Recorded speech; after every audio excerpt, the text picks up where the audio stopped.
కృష్ణుడు కనపడుతున్నాడు. నా భక్తి ఇంకా పండలేదు కృష్ణ. అందుకని యాదవులందు పాండుసుతులందు నాకు మోహవిచ్ఛేదము చేయుమయ్యా. ఎవరు అడుగుతారండి?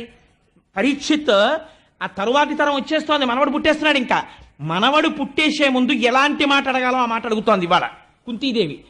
పాండుసుతులందు పాండురాజు యొక్క కుమారులైనటువంటి ఈ పంచపాండవుల యందు నాకు మోహవిచ్ఛేదము చేయుమయ్యా. ఎంత బ్రతికినా ఎన్నేళ్లున్నా ఇంకా నా కొడుకు ఏమైపోతాడో, ఆ కొడుక్కి కొడుకు పుట్టేసినా ఇంకా వాడిని నేను చూడాలి, వీడిని నేను చూడాలి, వాడికి సంపాదించాలి, వీడికి సంపాదించాలి. ఎంత వీర్రాశ!